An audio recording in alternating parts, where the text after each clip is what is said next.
Warning, F-bombs are armed and may be dropped. Okay, so I was just watching a video by James Reeve about the Glock V, and he made a great point. All right, first of all, what is the Glock V? California passed a law written in such a way that they made sure it applied to the entire country. Because that's what they do each and every single fucking time. They don't care what the damage is going to be, as long as they made sure that everybody else has to obey California law. In this particular case, what they did was they wrote a law that said you cannot sell a gun in California that could be readily converted to automatic. Glocks now have this pretty bad reputation because there's the Glock switch. All right, everybody knows what it is by now. There's no point to beating around the bush. This effectively banned Glocks in California, and because of the way California writes their laws, that applies to the entire country. So Glock had to redesign all of their guns so that this switch would no longer work. There's only actually two big problems with this. Uh,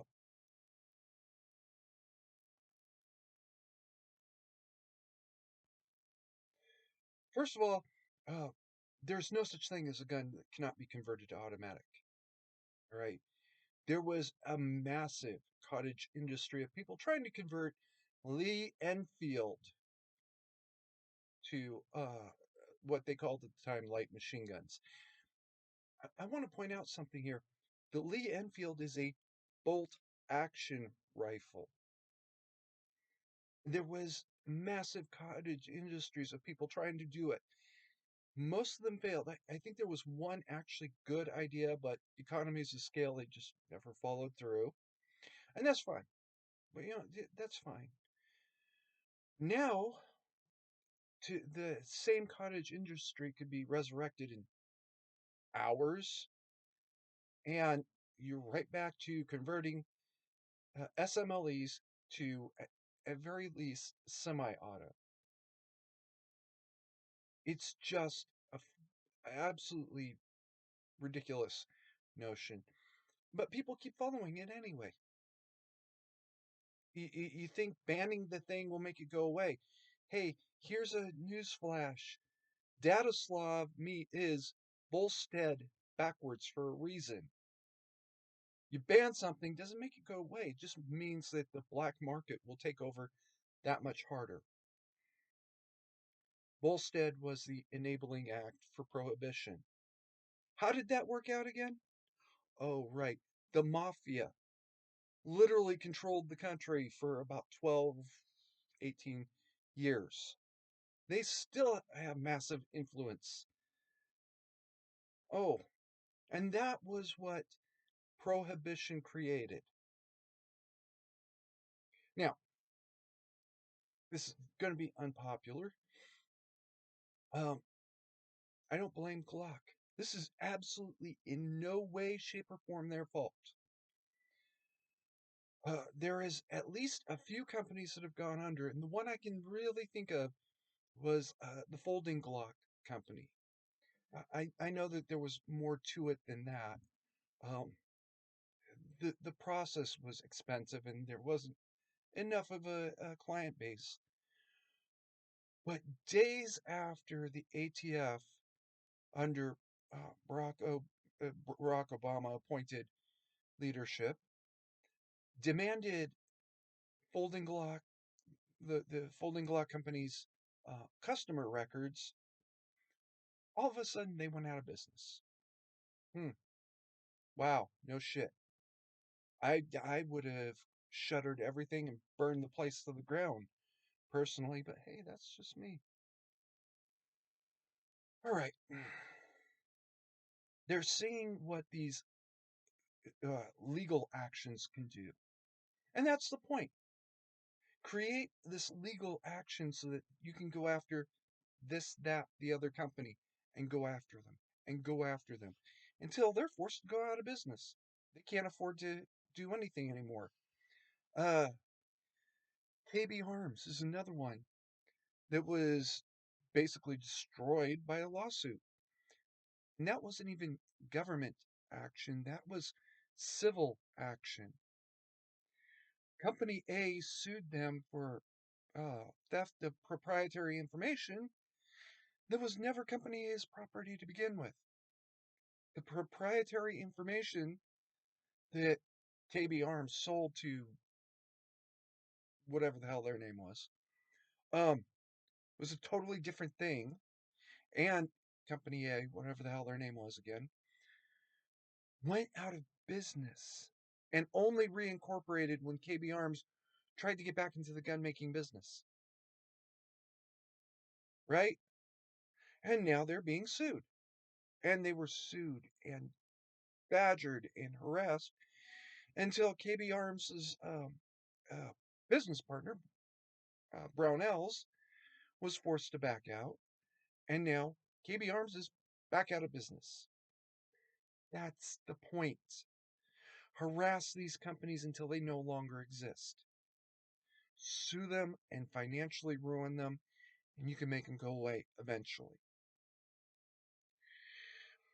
Now, under my proposal, under Dowdis law, that would actually be illegal. Company A in the state of California and a bunch of others would be the ones in trouble. And in the case of Gavin Newsom, he'd be looking at about 10 years in prison right now. Unfortunately, Dadislav didn't pass back in 2017 when it should have. Wasn't even considered between 2016 and 2020 when it could have. But okay, that's done now. Let's focus on the future. First of all, start protecting these companies from frivolous lawsuits and absolutely brazenly illegal or harassing government action to put them out of business. Start protecting actual gun owners and uh, pr- protecting the people rather than protecting criminals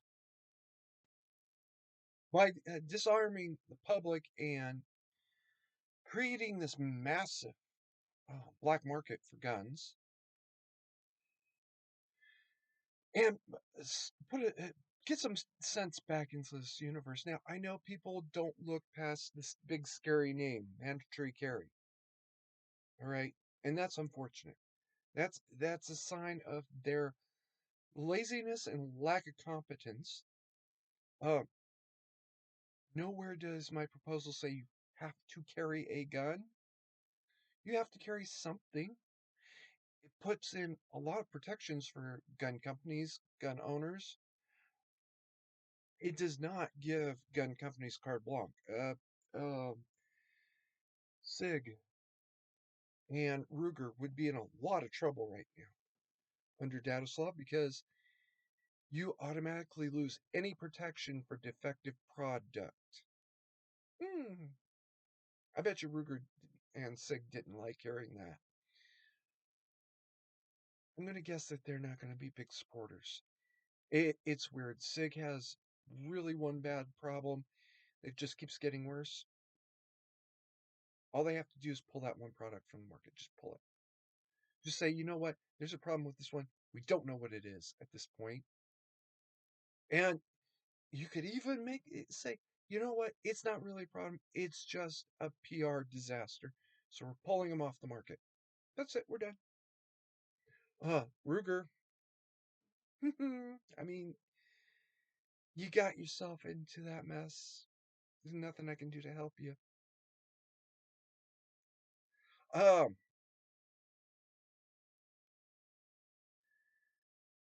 Try looking past the cover of the book, and you might find out there's a whole lot more in there. I'm just saying. For those of you that think that this Glock ban is such a great and wonderful thing, yeah, you're fucking retarded.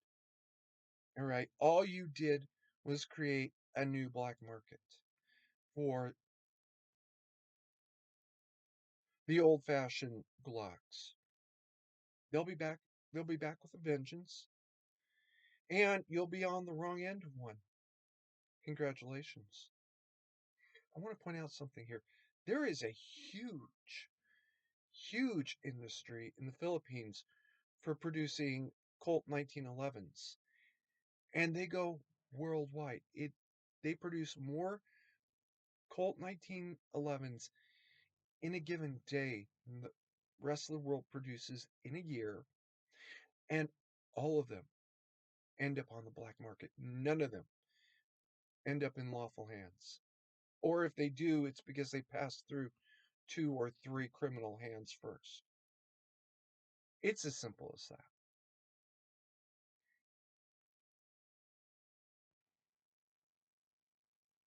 There's this great video on Forgotten Weapons about SKSs that were converted into assault weapons during the Bosnian Civil War, or the excuse me, the Yugoslavian Civil War.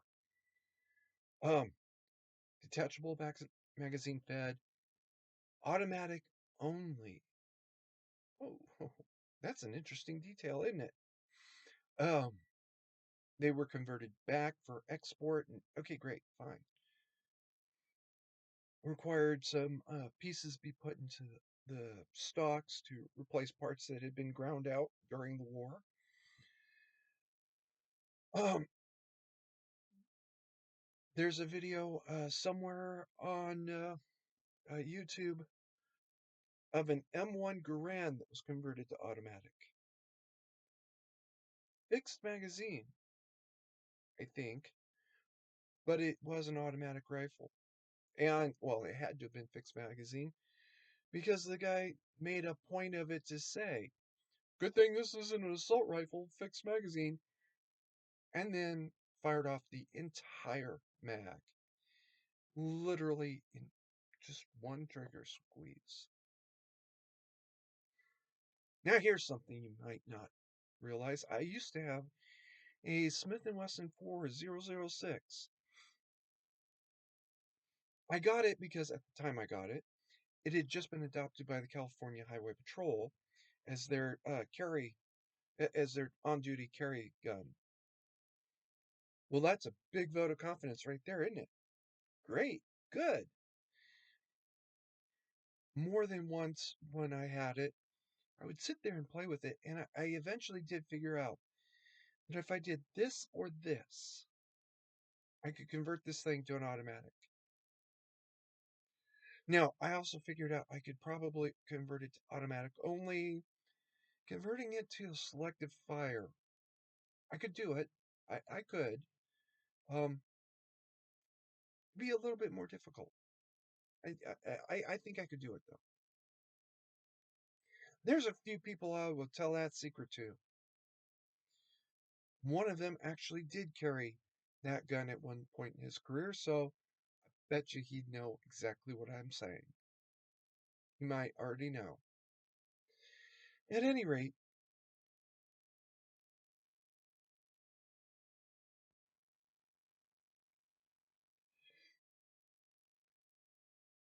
this was a stupid law. It doesn't make sense, and in the end, all you're going to do is prove me right. And you know what? I'm I'm glad I don't live in California anymore, but I can't wait to see that happen. I will absolutely laugh from my protected little fortress in Reno. Dirty little secret about the trip to Reno, or the move to Reno. It did start out as a trip, but anyway, I moved there because it was the closest across state lines place to my dad's house. Or 3 or 4 hours nominally. Um, little bit less if I'm really interested in getting there. I'm back at my dad's place. I can help him out. That was it. It was just to be on the other side of that state border. That's a hint, hint, Juan. In the meantime, keep calm and mandatory carry on.